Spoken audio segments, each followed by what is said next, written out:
What's good, everyone, and welcome to episode 40 of the Playconomics podcast, where we break down the business behind our favorite video games and provide you with sweet financial context for industry trends. I'm one of your hosts, Matt Mascari, and joined with me today, as always, the microphone issues having, sleep never heard of it, Bobby Kawecki. How you doing, my guy? My life is teetering on the brink of total collapse. I am like a, early to third world country on the brink of coup. That is the We're state gonna of get my banned. Yeah, probably, but whatever. Good. Tell Putin to come find me. Yeah. I am in a horrific state of mind, lack of sleep, physical. let me put it to you this way. I have, over the last 2 days, eaten an entire box of cereal myself. What? Very, very important. I'm glad you asked, Matt, which brings us to our next fake sponsor, Frosted Mini Wheats, the cereal that no one eats, but more people should, because it's fucking delicious. Good. I hope they sponsor us. Listen, of our fake sponsors, we've got Ranch Water, Lone River Ranch Water, the Philip Morris Cigarette Company. I forgot about that one. And They're a backbone of Playconomics. They are our number one source of income. Yep. Philip Morris, breathe in satisfaction. We loosely are sponsored by G Fuel. And now Frosted Mini Wheats. Do you like Frosted Mini Wheats, Matt? They're fine. To be honest, wrong answer. Them. They're phenomenal. The strawberry variety specifically. I prefer them outside of cereal. Like, I don't like them with milk. I like them as a snack.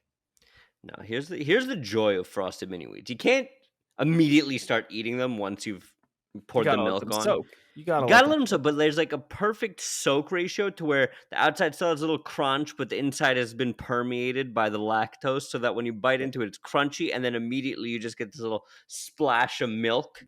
It's fucking next level. Matt, what have you been playing? Nobody cares about me, my life, or any of my worries. So, as we discussed on the last week's episode, I have become the Elden Lord. Yes, you have. So I decided to go back, and with all of the skills and none of the power, I decided to start a completely new game and try to be a mage. Since then, I beat Margit at level 10 on one try, and the only reason I lost, or on 2 tries, and the only reason I lost the first try was because I forgot to level up how many potions I had. And had I done that, I would have easily beat him because I just ran out of everything, and I had 1 health potion and 1 mana potion. Fair play. Being a mage is way easier, and I understand why all of our friends progressed so much faster than me in the beginning, including myself. Yep. And I'm really upset about it because it definitely cheapens the game to play as magic. But I'm sure the difficulty catches up later on in the bosses, because a lot of our friends struggled late game. Myself included, because once I hit the fire giant, rock sling and all of my other gravity-based spells completely out the window. So we're not going to talk about it.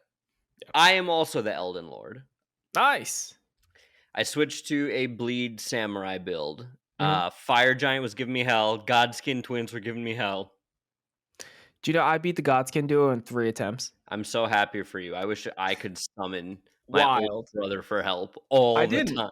I don't believe it. Fake news. He did not. He helped me on 1 boss, and it was because we were both playing at the same time. And I was like, "Do you want to just fight Renala with me?" And that was it. Godskin duo is literally Ornstein and Smaug from Dark Souls 1. Sure. Very famous boss fight. What I will say, though, is, and I told you this in passing the other night, once I beat it, I sat on the throne, closed the game, deleted it completely from my console. That's wild. That's wild. It took It was just a little bit too long where I will probably never play this game again.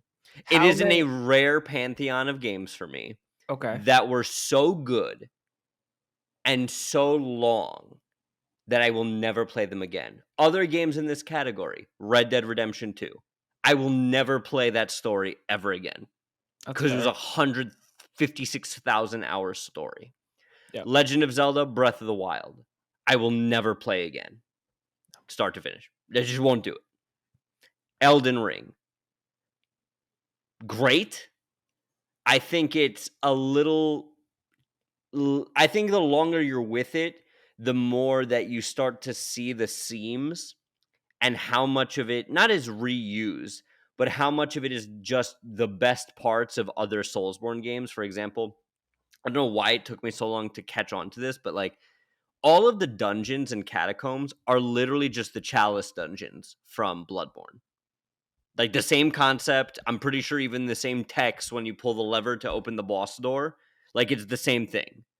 A lot of the bosses are very similar. Tree Sentinel is kind of like Yobu. Vernal is kind of like Rom the Vacuous Spider. But really good, deserving of all its praise that it's getting. I will just never play it again. So I will again. I immediately restarted a new game because I was playing. I didn't really know what else to do on my main character, and I just wanted to like take a different path because all of the items the joy that I'm getting out of replaying Elden Ring Mm-hmm. is because there's so many items and weapons and different talismans to get, and the ones that you're wearing vary so drastically based on your build, that I'm fighting and exploring completely new bosses and new areas because I'm getting new items, talismans, weapons that I didn't have to go get in my melee character's build. And that is giving me a lot of joy, as well as the side quests. So on this playthrough as the mage, I will be completing every story ending so that at the end of the game I can pick between any of them. Mm-hmm. Mm-hmm. And that is giving it a lot of replayability. Once I have done the mage, I'm gonna try and do a bow only run, You're an animal. But and this then is I'll what be done. happens when you're early in love with Soulsborne. This is what happens. And then I've been playing Apex, and I've been getting my absolute ass handed to me the last couple days, and it's infuriating. If only the movement was better in that game. Fucking kill me. If only it was a good game. Anyway, Stupid takes. Let's move on to our first topic, which is Stranger Things Mobile, also known as mobile game bullshit. love to see it, hate to see it. This is Yep. coming to us from IGN. IGN. Netflix reportedly will offer nearly 50 games by the end of 2022. An anonymous source told the Washington Post that the streaming platform is looking to explore gaming-based content opportunities from every direction, but is sticking to mobile platforms for the time being. Netflix users are currently have access to 18 games, meaning the plans to release 30 more throughout the next 8 months. Matt, are you excited to play Narcos Bejeweled? Or House of Cards Subway Surfer? So I was thinking Stranger Things Raid Shadow Legends, and I have been trying to think of a pun for that since I made this episode plot, and I can't do it. Mm-hmm. Mm-hmm.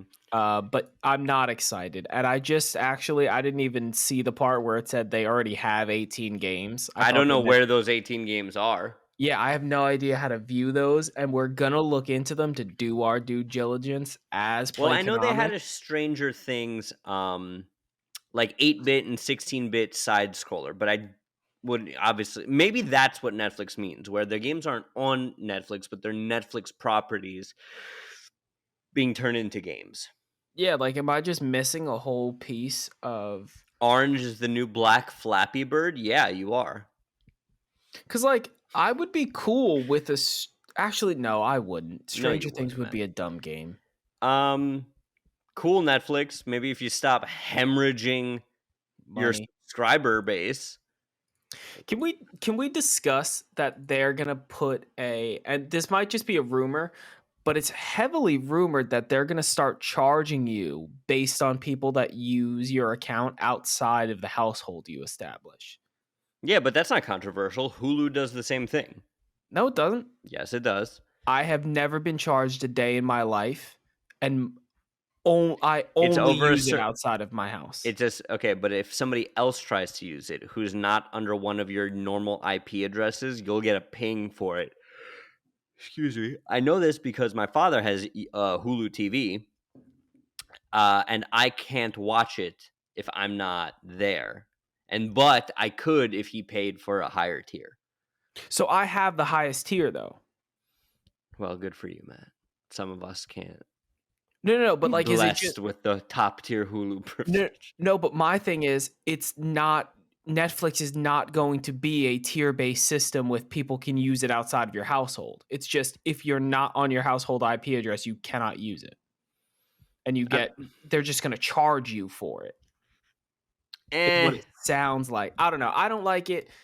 If you're the maker of Netflix, understand that your subscription is going to be shared, just like every subscription ever in the entire planet. the maker of Netflix. Yeah. Fair play. What I else we don't like got? it. We got. I see here in the articles. We're just running down the top stuff here. In the high speed gaming section. The appetizers. PlayStation Plus new premium tier means more work for some game developers. Spare me. Developers are now reportedly required to make 2-hour trials of games that are $34 and up.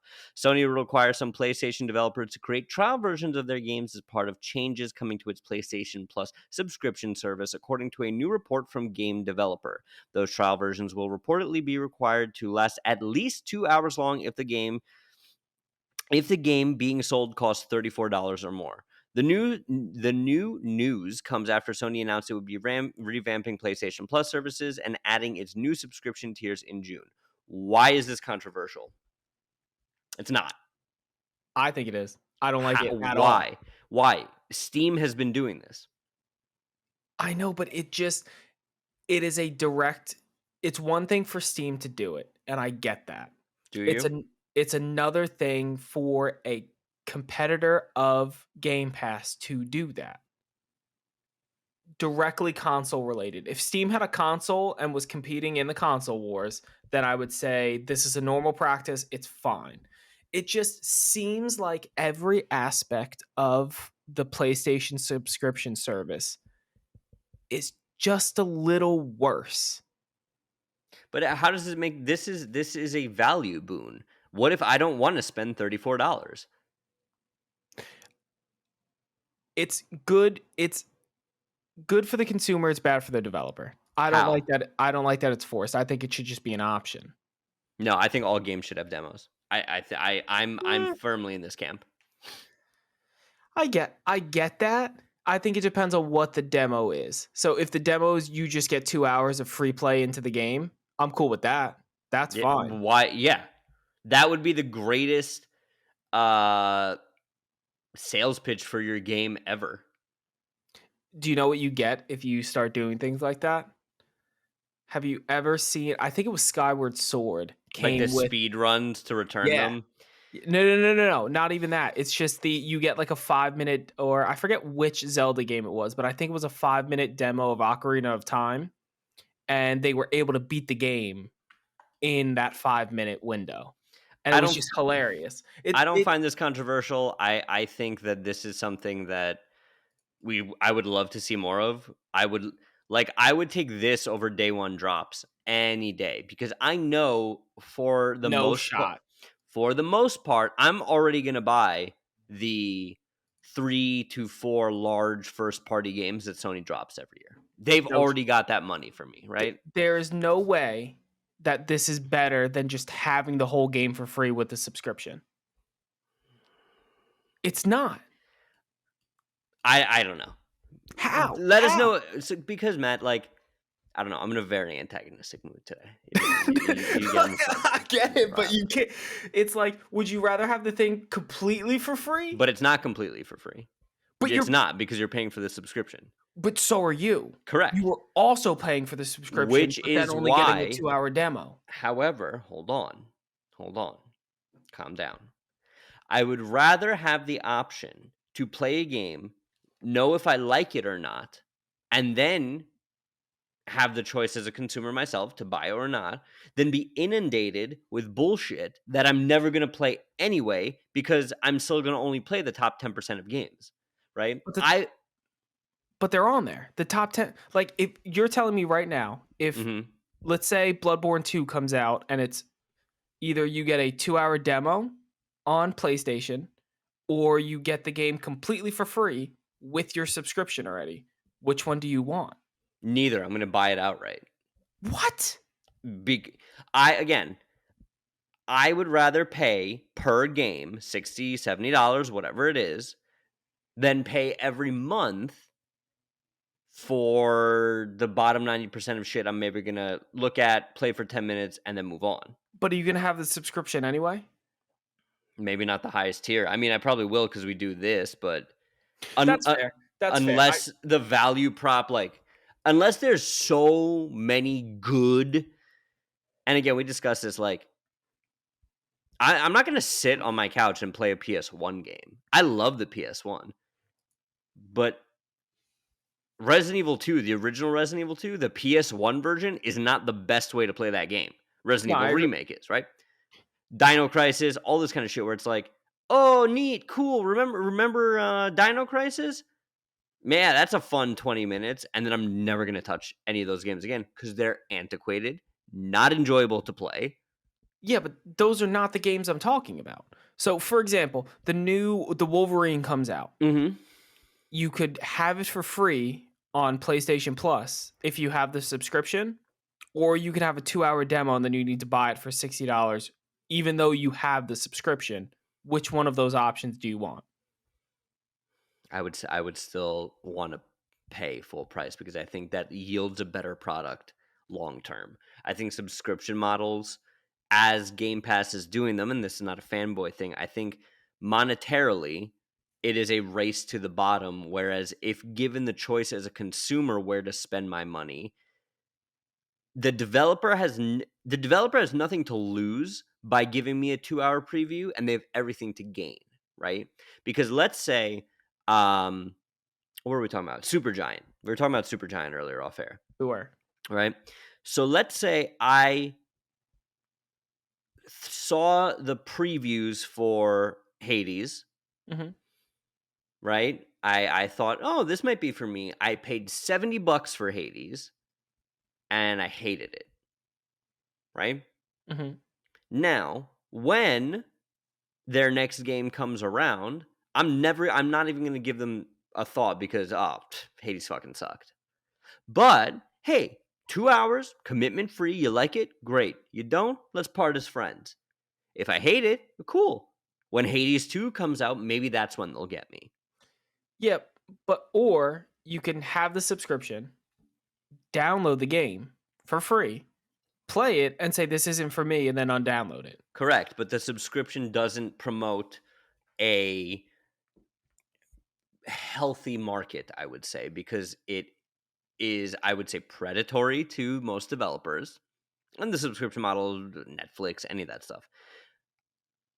And this gets into ads and all that kind of stuff. Where I will leave this is, personally, I think this is just fine. I'm not going to die on this hill. I just don't think it's worth the Twitter rage that I'm seeing everywhere. And I know I'm going to get absolutely murked on TikTok, but you're all wrong, and that's fine. I agree that it's not the end of the world, but it's just like you said, it's just fine. It is. Yeah. But I see where you're coming at it from a developer point of view. I get it being advantageous to have the 2-hour demo as a developer versus just being on the subscription. Correct. So I get that. I think from the player standpoint, it's better to have the free game because you don't have to pay any money besides the like actual subscription. But then you get into the what kind of product is going on to the subscription, and is it as good as if they were to just charge me $60 for the game? That is yet to be seen. We will see what happens as subscription becomes the normalized way to consume video games, and we'll see if the product suffers. Agreed. Yeah. But Matt, next up. Next high-speed little topic. appetizer here. What do we got? Little taste. We are gonna.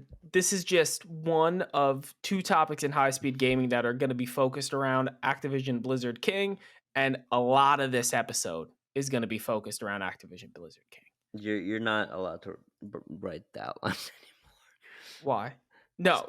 Yeah, too much Activision. Yeah, you're scanning the document. So Overwatch 2 breaks viewership records for Twitch or for the game on Twitch. This is brought to you by Esports by Max Mascari.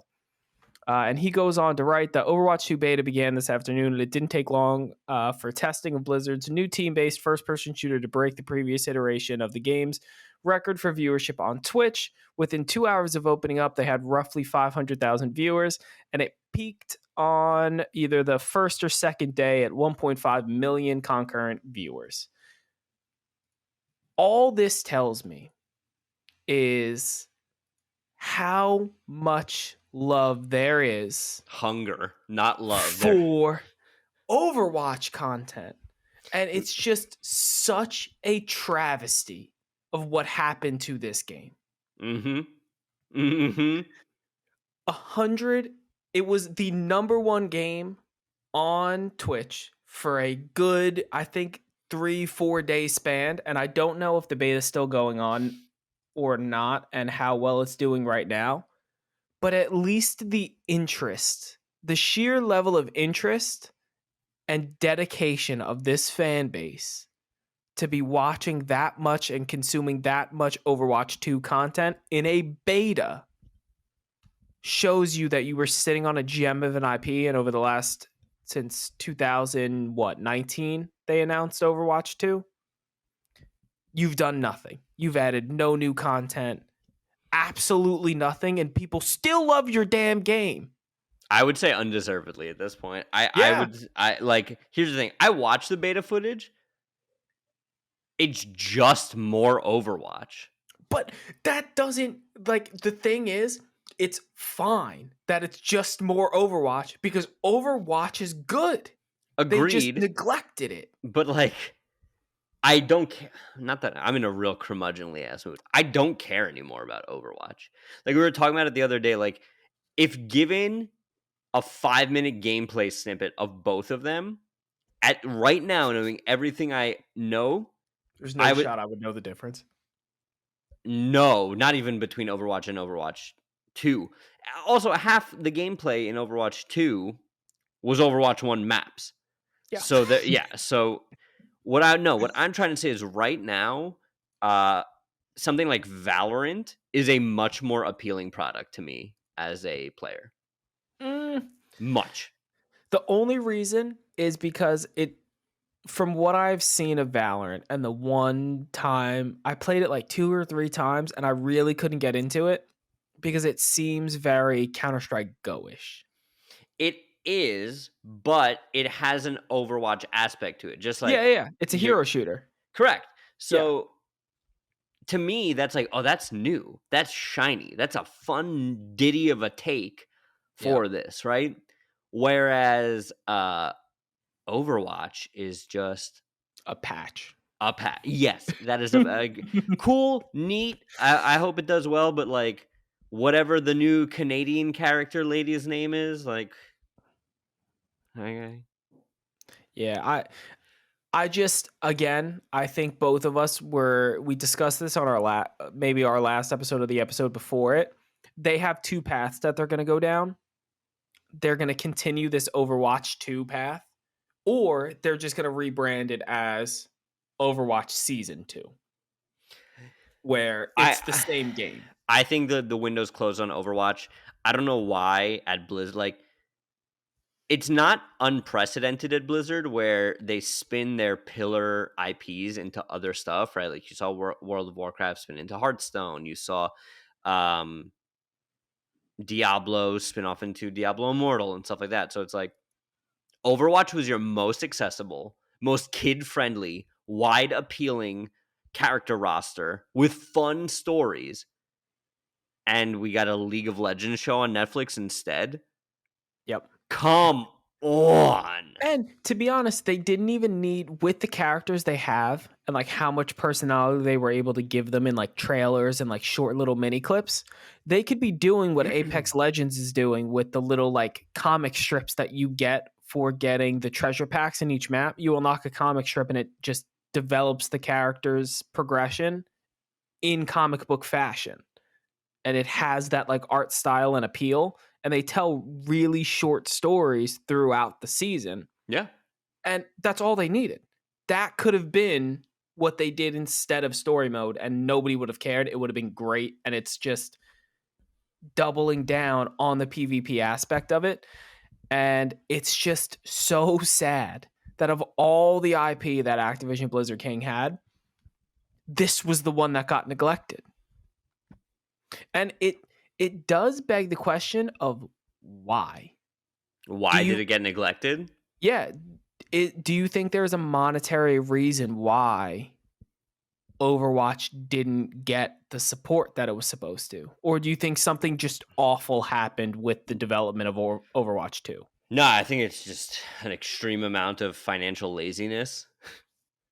Right? Like, so you just think sheer incompetence? No. I think it's a game that many developers play where they have a product that goes thermonuclear, and then they have to sort of play hot potato with this thing where it's like, okay, sequel or keep updating the base, sequel or keep updating the base, right? Like, it's not too dissimilar to Grand Theft Auto 5, where it's like, we would have had Grand Theft Auto 6 by now if Grand Theft Auto Online wasn't this phenom that it is. But nobody hates Grand Theft Auto 5.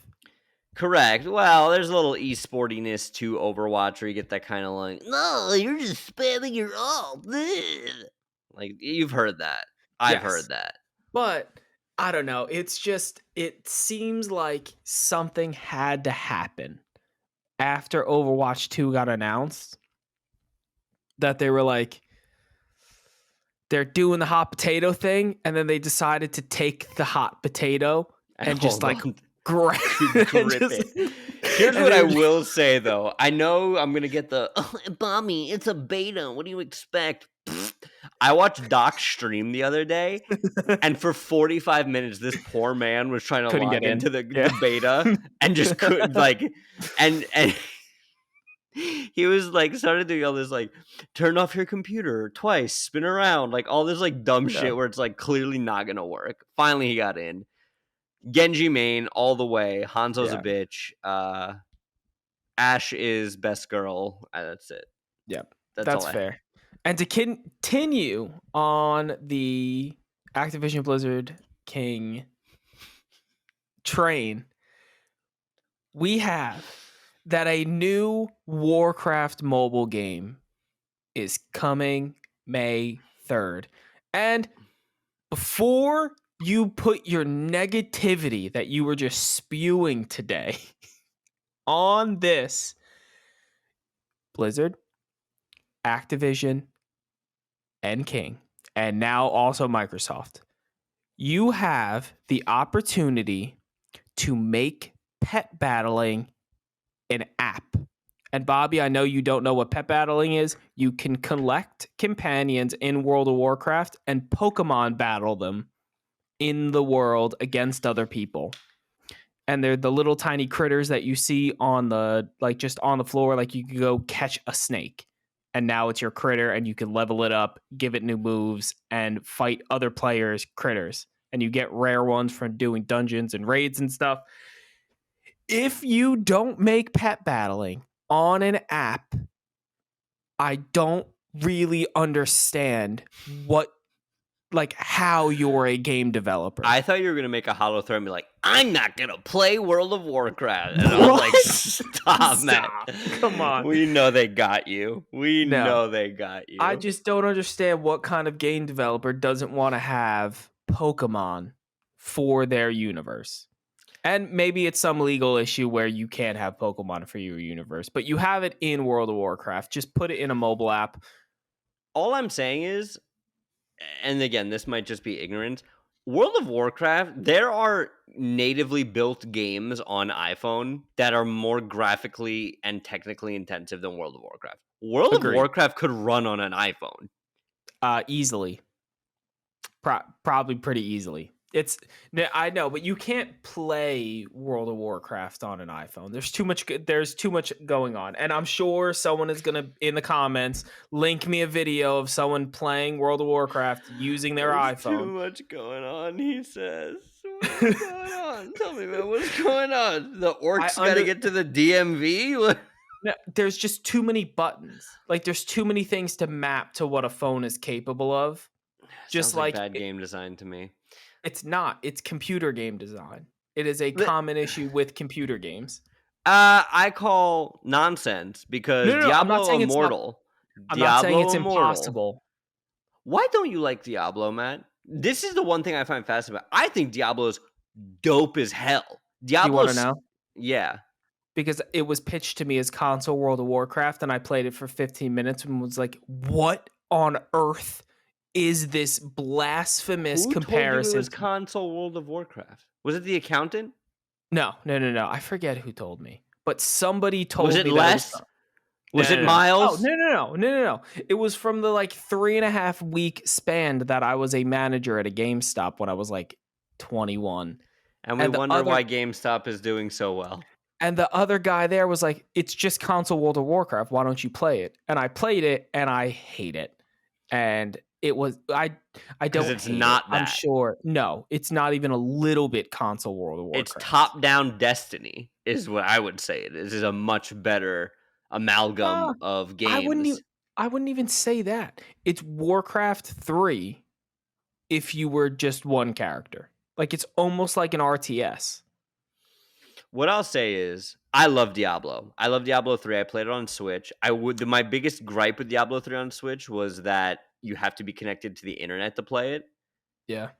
There's no feature to shut that off? No, otherwise it's like a perfect plain game. Yeah.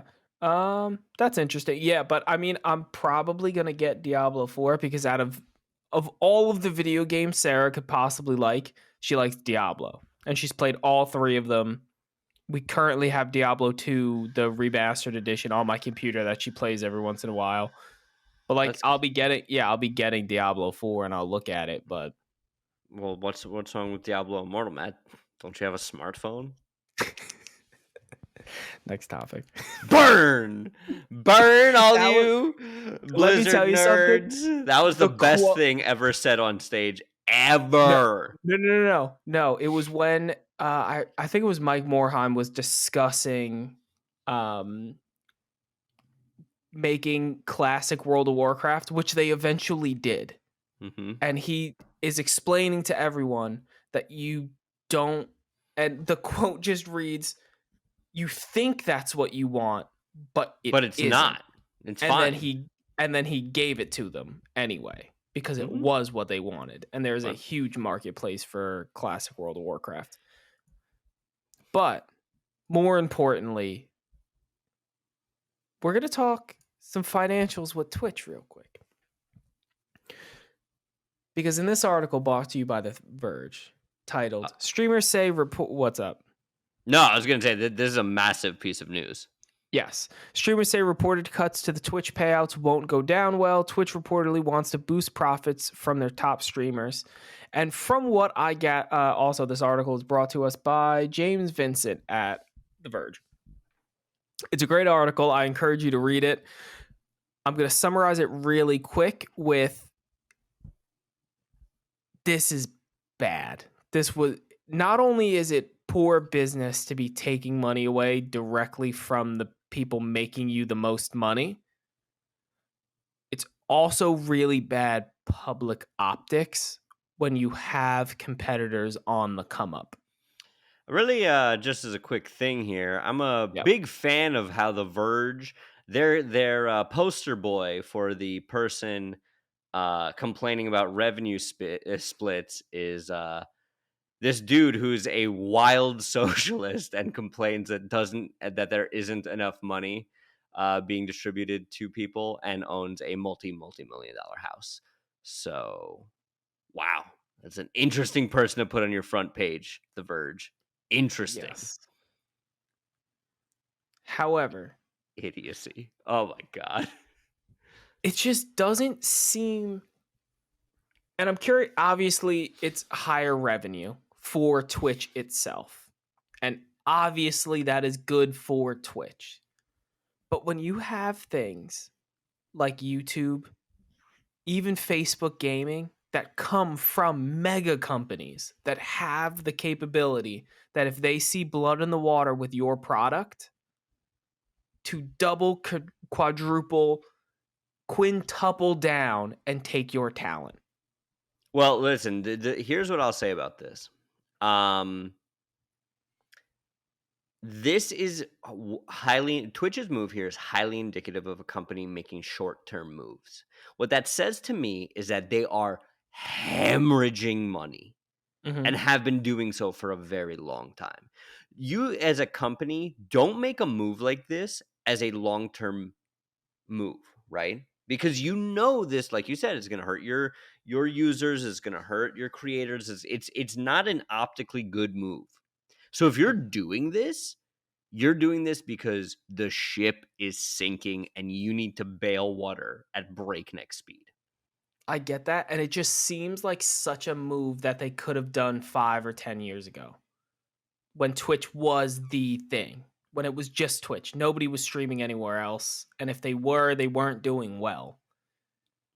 And there was no YouTube gaming, there was no Facebook gaming, there was no other places to do this, and it wasn't as popular. Now you have too many eyes on you. However, there is one silver lining to this, and I believe it is at the end of this article, or it might have been another that I read. The way to combat the negative feedback on this from a lot of their Twitch streamers is that all of the ones that are currently in contracts saying they are exclusive to Twitch Are release of their exclusivity. that Which will be again, dumb. why? I don't know.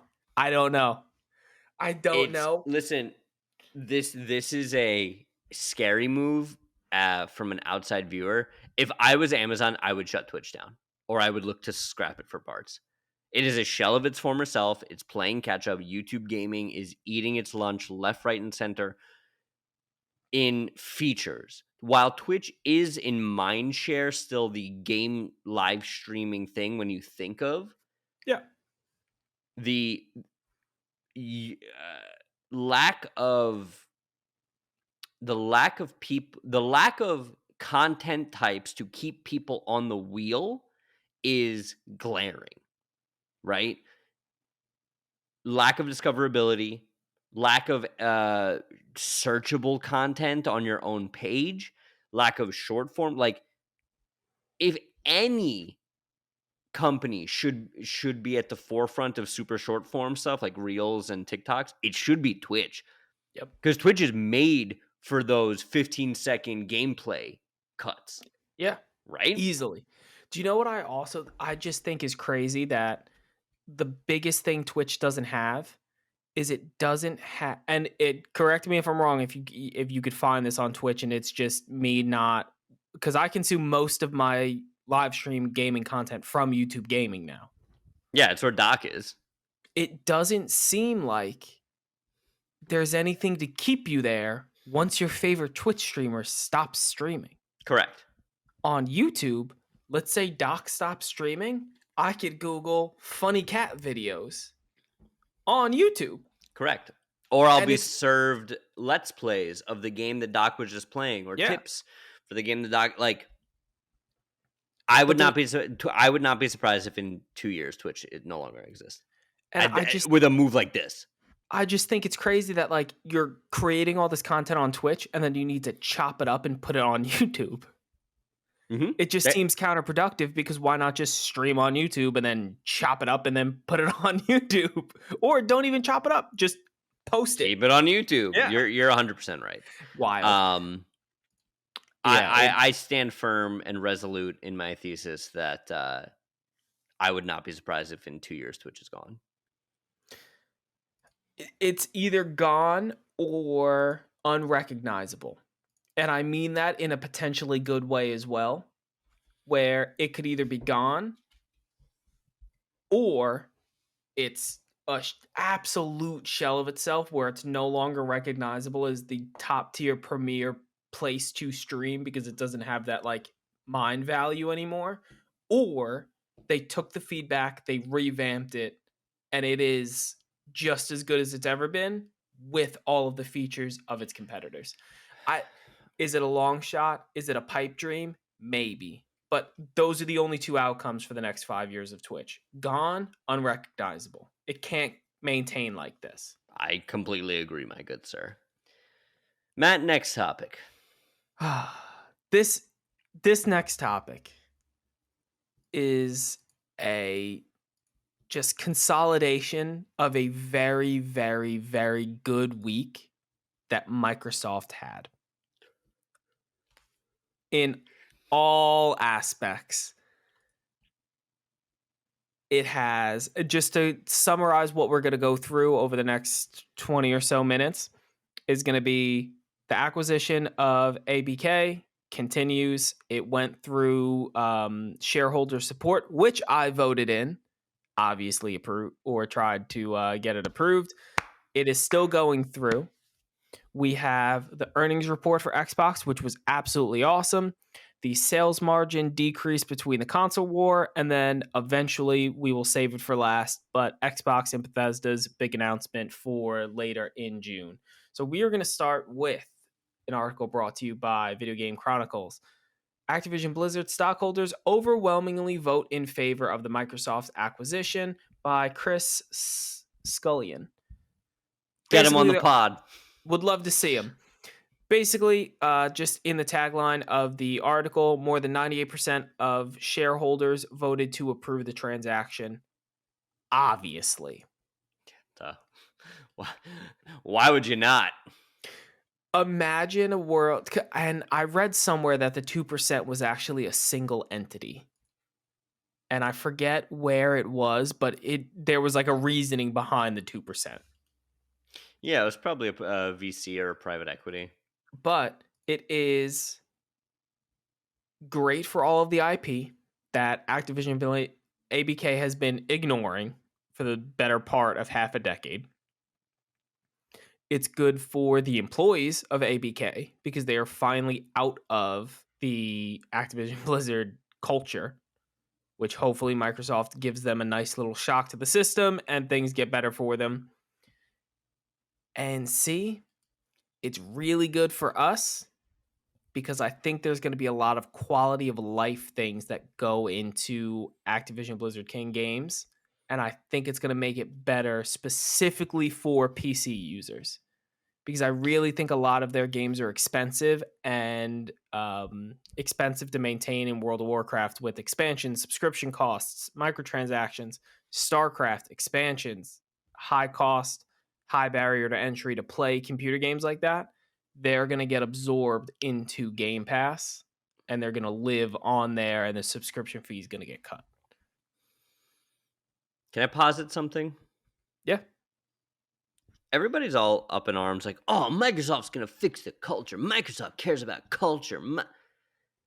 To be clear, Microsoft bought Blizzard and is keeping Bobby Kotick employed currently, knowing what is going on there.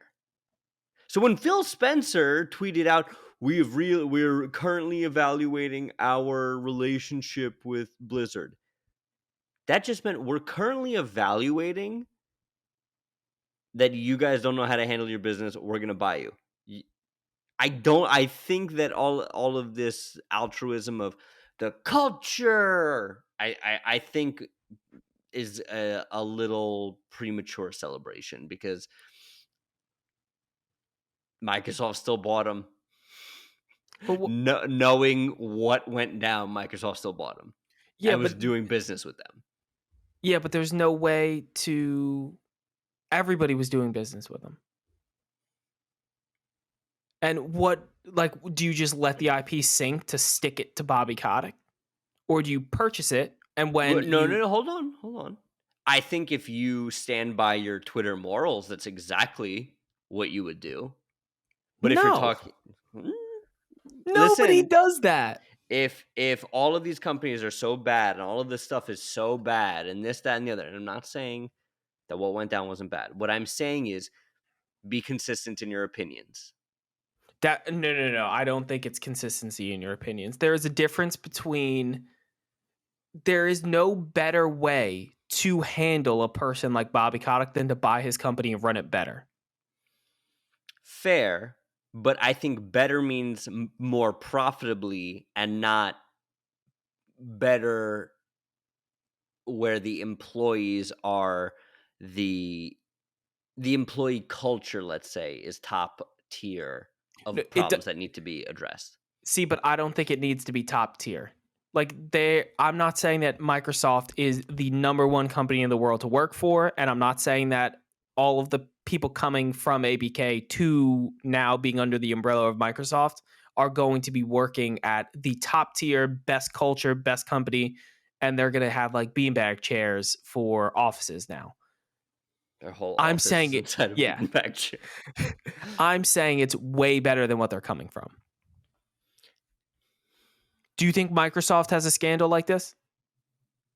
I think, and I've said this before, I think that there are plenty of people right now who are maybe working a job that they don't like, who, if they heard the fifth complaint down the list of how bad it is to work at Activision Blizzard, would be like, I will switch with you tomorrow and you can deliver mail, because I'll happily work for Activision Blizzard.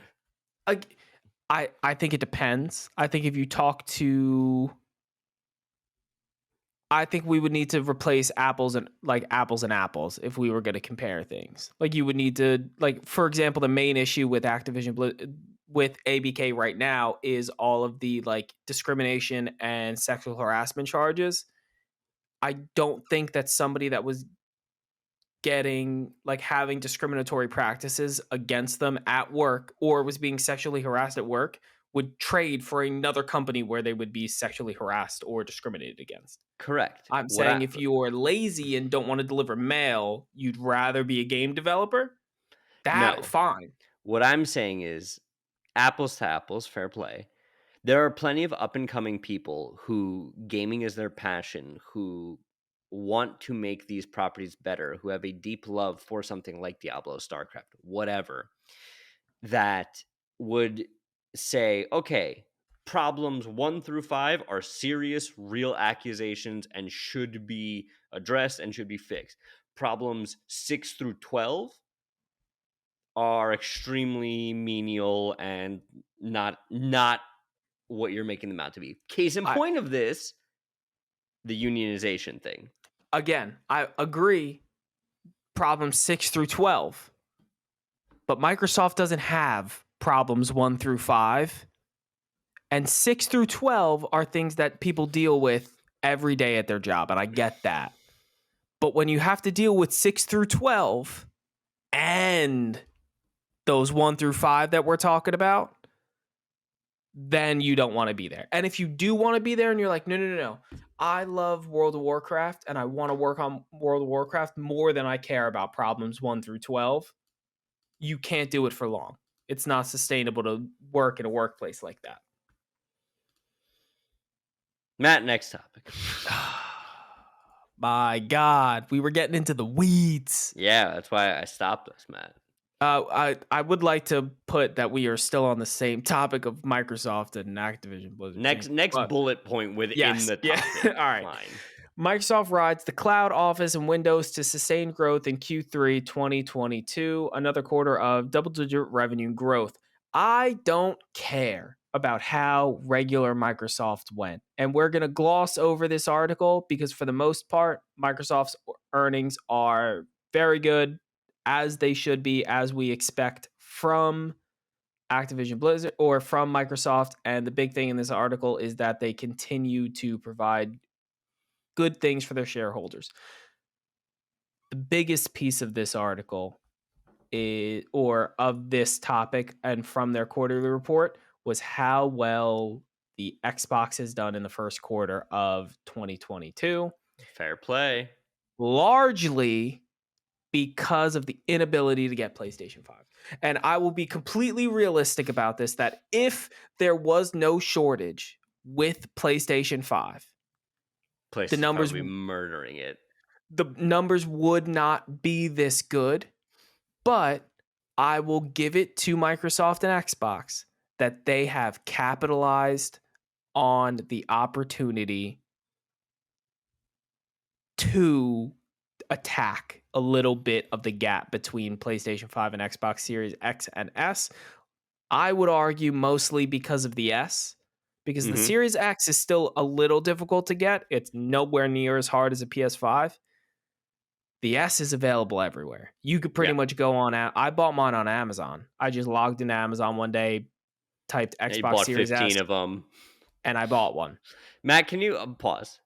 Yeah, because you thought I was gonna let you escape. No, I was thinking about it as I was talking. I was like, no, we didn't bring it up at all. Come on, don't do it. Don't Ladies and gentlemen of Playconomics, the Playconomists, as one of your hosts here, I strive for transparency, truth, justice in the American way. And I feel that as one of the hosts, let the Playconomist down. You did. And I'm going to need you to explain what happened just a week ago, my good man. So I was on my way to get my girlfriend's dad a birthday gift, and he is a large fan. And by large fan, I mean he relentlessly makes fun of my admiration for Funko Pops. As you could see, the ones that I recently put up, I had to take them out of our bedroom and put them into the gaming office now, which fair play, Sarah, fair play. However, they're now going up here, and you will see them every day and every time we stream. But I digress back to that. So in an effort to get him his very own Funko Pop, because I think his hatred and mockery of them is due to jealousy. And I firmly stand that this grown-ass, definitely 100%, like just adult man is jealous of my Funko Pop collection. So I got him a Master Chief background one because he was complaining that nobody will watch Halo with him. And I was like, here's Master Chief. He can watch Halo with you. As I was in GameStop, the GameStop people greeted me with, hey, are you looking for anything specific? And I was like, actually, yes, I'm looking for a very specific Master Chief Funko Pop. Please give it to me. Because I know you have it, because I was in here last week to look at your Funko Pops and you had one. And I was like, I'll get that later this week. I digress. They're like, but are you looking for a PS5? I stop short. Just immediately in the middle of my step, I go, what do you mean PS5? And he's like, we got some. And I was like, let me see it. And he's like, they're the bundle though. And that's where he lost me. Because he lost you because he asked you to pay the same amount of money that you would have paid if you bought an extra controller anyway. So one, I was going to get a bundle with the PS5 itself, a headset, which you need, and an extra controller. Correct. For $850 without tax yet. Correct. So over $900. Yep. Even though the console's $499. Mm-hmm. If you think that I'm going to spend an extra $450 on a headset and a controller, you are out of your mind. And there's one thing I love more than video games in this world that is not a human, and that are tangible objects and not people. And that are not orcs. Yeah. my financial well-being, and I will be damned if somebody's going to sell me some half-assed overpriced bundle. If he would have told me that due to availability issues, I'm paying $900 for a PS5, I might have bought it. No, you wouldn't have. You would have come up with some other No, cockamamie no. excuse. I would be closer to buying a PS5 itself for $900 due to availability than I will be getting scammed for a $60 controller and an $89 to $90 headset. Get out of here with that. I'm sorry, Playconomics. I still have not played Bloodborne because I did not buy a PS5. Here's what I'll say. Yeah, is that Sony calling you, telling you we're not talking about Sony enough? It's my mom. I'm gonna call her back in 10 minutes. If you just canceled your World of Warcraft subscription, Matt, for 2 years. First of all, I haven't been subscribed to World of Warcraft in over a year and a half and have not re-upped it yet because Dragonflight hasn't come up. As soon as it does, I will re-up. But to go back to your orcs? Shut up. To go back to the article we were discussing, we saw I really hate the way that they do this chart and they didn't label what months it was, but whatever. It's vgcharts.com. It's great information. I just don't like the way you built your chart. You should have put the month name instead of the first month of sales. And I get what you were going for, but I just fundamentally disagree with what you were saying or what you were doing. You see in month 12, so around November of this year, a massive dip in how many more PS5s have been sold than Xbox. And it's about a $500,000 dip from November to March, which is a crazy dip. And I love it for Xbox. And I love that they're able to capitalize on this. And because of that, a lot of people are getting Xboxes, which I do think are great systems. And I hope that as we move into a generation that has more of both systems, we get less system exclusivity. Because I really do think, and we've discussed it on the podcast before, all of the trends aren't encouraging the console war anymore. It's encouraging that everyone is buying multiple and that no one is just buying an Xbox anymore. They're buying an Xbox and a Switch, or a PlayStation and a Switch, and they're buying an Xbox and a PlayStation. So as we move into that space, I hope that we get less exclusive games, just because I think it's better for gaming as a whole. But who knows? In this economy?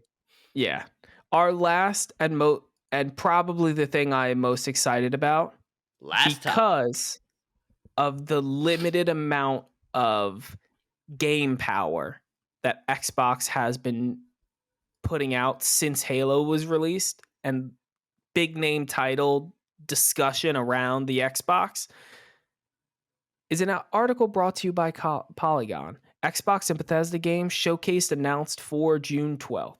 In lieu of E3, Xbox and Bethesda will hold their own event, which speaks directly to Bobby's point that if E3 is not a thing, they'll just do it themselves and they'll get the same traction. Shut up, Bobby. I don't like when you're right. But the most important part of this is that on June 12th, we will be getting an Xbox and Bethesda showcase. And I cannot wait because we have not heard enough from Xbox, specifically about Bethesda things. Yes, I'll tell you right now what we're going to see. I know they're going to open up with Starfield. No, I think Starfield closes. Do you want to hear my fair. Hit me. Complete future speaks about this? Yes. Gear 6. Ugh. No, that's not a Bethesda thing. But it's Microsoft and Bethesda. So yeah, but I think it's collaborative projects. Gear 6. But sure, Gear 6. That vampire game from Bethesda, Redfall. Okay.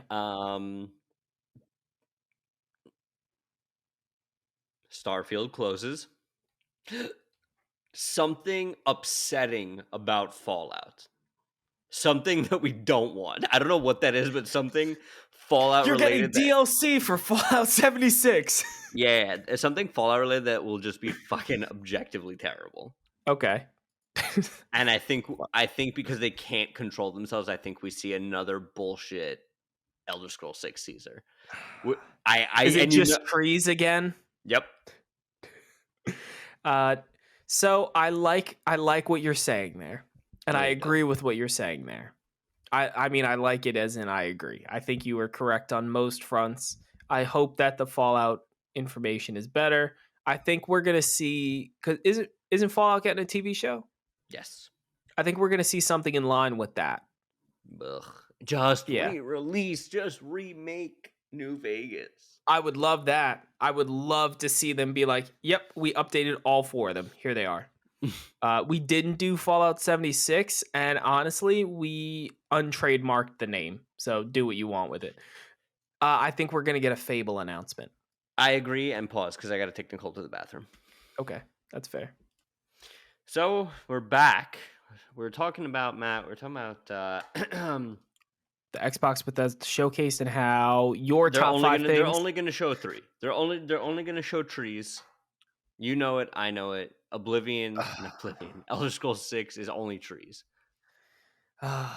Tree Oblivion. Tree Oblivion, Oblivion. exactly. What do you think But they're gonna show and why? I think Fable. yeah. So first, I think they're gonna open up with Fallout. I think they're gonna, because I said Starfield, and no, I take it back. I'm gonna run back with it. I think they're gonna open with Starfield. They're gonna give us a very, very good trailer and then gameplay. Do we get a release date, you think? I think they're just gonna say holiday 2022 still.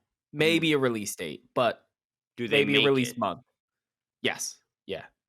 They keep it. Yeah, they really, really have to.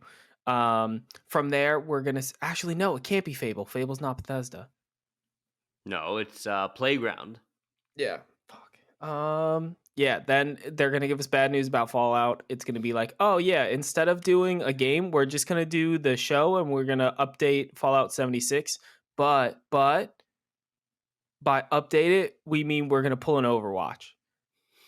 We're gonna bring back the bugs from the pre-patch era. Exactly. Yeah. And then from there, we're gonna get an Elder Scrolls trailer that is actually worthwhile. But because it's still not until like late 2024 that they even like rumored to have been done with it. So with the pandemic kicking it back, I don't think we ever see that game. And my thing is like, do you think FromSoft named their game Elden Ring as a joke? So that they couldn't, so that like it's now the most popular game with Elden in its name? That's pretty funny. I doubt it, but that's hysterical. Oh my God. I hate it. But I love this, and it just goes to prove that while these conventions might not be worth it for the releases anymore. Yeah, exactly. They have other purposes, and I think, again, we've discussed it ad nauseum, what we think are going to happen with conventions. I really think they're going to embrace esports, and that's where you're going to see things like this. And if they could get a big enough audiences, maybe the releases will come back. But I think until something changes with these conventions, we're going to start seeing the Xbox Bethesda one, the Insomniac Sony one, Nintendo, and probably just Nintendo, and then the Pokemon Direct kind of thing. But take it in for a landing, Bobby. We've had enough of these people's times on this wonderful Monday morning. Folks, if you like what you're hearing, if you want to hear more of it, head on over to Apple, Spotify, leave us a good review, share this episode with someone you think will also find it valuable. Follow us on TikTok, fight with me in the comments there. Throw us a like on IG. Follow us on Vine. That's right, we bought Vine and we're bringing it back. We didn't do that. And until don't follow us on Vine. Until next time, Vine for life. This is your Uncle Bobby, Miles, signing off.